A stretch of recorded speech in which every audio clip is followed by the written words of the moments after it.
Hola, ¿qué tal? Les traigo un tema muy interesante, que es la construcción de espectros de respuesta.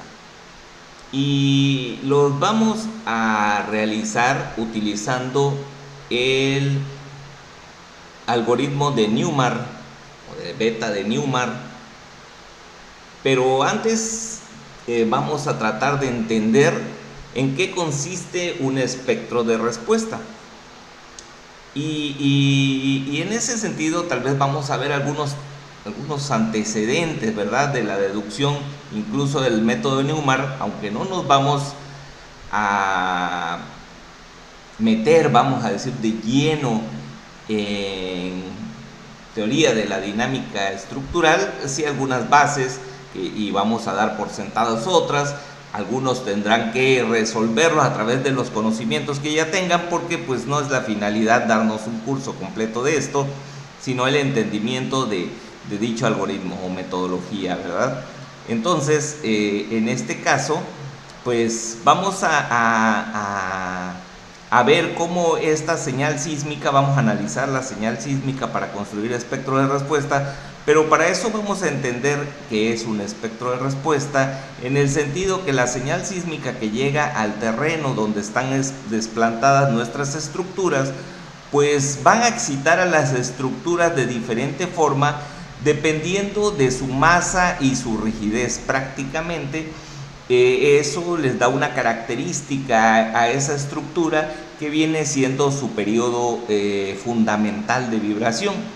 Digo fundamental porque puede tener, dependiendo del número de niveles y la concentración de masas, puede llegar a poseer diferentes formas de vibrar, ¿verdad? Sin embargo, el fundamental es el que por el momento nos está interesando, ya que el periodo fundamental, al coincidir los desplazamientos en uno u otro sentido, van a dar los mayores desplazamientos. Entonces, por el momento nos concentramos en ese periodo fundamental, que es la base de los análisis de espectros de respuesta, ¿no? Entonces, cada uno de los edificios vibrará dependiendo de ese periodo que está en función de su altura, su rigidez, sus masas, pero sobre todo esto, la masa y rigidez, ¿no? Estos edificios pueden ser representados por medio de osciladores o péndulos libres, en el cual la masa se encuentra concentrada en algún lugar, ¿verdad? Por ejemplo, en este sentido, si consideramos esta pequeña edificación, pues podríamos centrar su masa en este lugar, por ejemplo, y eso nos daría origen a este primer oscilador, a este que estamos viendo acá señalado por esta flecha. El segundo oscilador, pues su masa va a estar concentrado, vamos a pensar un poquito hacia el punto medio, ¿verdad? Y la rigidez, y vamos a considerarla que está vinculada a través de este elemento, ¿no? Entonces, eso representaría el segundo péndulo o el segundo oscilador.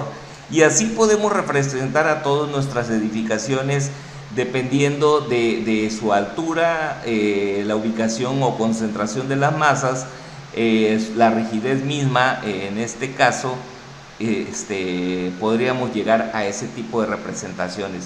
Si todas las estructuras las representamos dependiendo de su periodo de vibración, ¿sí?, fundamental de vibración, si todas las estructuras las representamos mediante osciladores, entonces tendremos este conjunto de osciladores que estamos viendo en pantalla, ¿sí? De esa forma es como empezamos a trabajar esto, ¿verdad? Entonces, en sí, vamos a ver un poquito más de ese espectro de respuesta. Voy a borrar todo lo que les he escrito y nos pasamos a la siguiente diapositiva. Y aquí vemos, en este caso, que esas respuestas para los distintos modos de vibración vamos a obtenerles sus valores absolutos, porque nos interesa el mayor valor que se tenga tanto en negativas o en positivas. Donde ocurra el mayor valor absoluto es el que nos interesa, y por lo tanto vamos a convertir todo esto a valores absolutos, ¿verdad? Vamos a pasar cada uno de nuestros espectros que tenían positivos y negativos solamente a valores absolutos, y después de eso vamos a obtener cuál fue el máximo de todos ellos, el máximo de aquí, el máximo de aquí, el máximo de aquí. Así, aquí estamos viendo todos esos elementos máximos que fueron calculados a través de cada uno de nuestros osciladores, ¿sí? Y entonces, posteriormente, nosotros podemos construir el espectro de respuesta si unimos cada uno de estos puntos máximos mediante una recta, una curva, en ese sentido. A ver, vamos a borrar por acá, me salió un poco mal. Entonces, una vez que unimos estos, obtenemos el espectro de respuesta. De esa forma es que construimos los espectros de respuesta. Ok, entonces nuestro problema se está reduciendo ahorita a poder interpretar, cuando menos de principio, necesitamos interpretar el comportamiento de uno de esos osciladores, porque pues prácticamente a partir de ahí surge todo nuestro análisis, de interpretar cada uno de los osciladores que tenemos y que cada uno de ellos representa una estructura, ¿verdad? De una cierta masa, una cierta rigidez, como veíamos anteriormente. Ese en sí está denotando el periodo fundamental de dicha estructura. Entonces, nosotros nos interesa analizar cómo es que responde el péndulo, el oscilador, ante una señal sísmica determinada, ¿no? En este sentido, cómo la señal sísmica, en este caso, va a producir cierto efecto en ese oscilador, en ese péndulo, ¿sí? Entonces, ese es nuestro primer paso. Para ello vamos a tener que recordar un poquito en este caso, de lo que sería la dinámica estructural, y en ese sentido la ecuación de movimiento, ¿verdad? La ecuación de movimiento, que viene siendo, para nuestro caso, la ecuación de movimiento viene siendo esta masa, vamos a definirla como la masa, este valor de C, que viene siendo un amortiguamiento, ¿sí? Y este valor K, que viene siendo nuestra rigidez de la estructura. ¿Y por qué estamos involucrando el amortiguamiento, que de alguna manera no lo mencionamos en las diapositivas previas?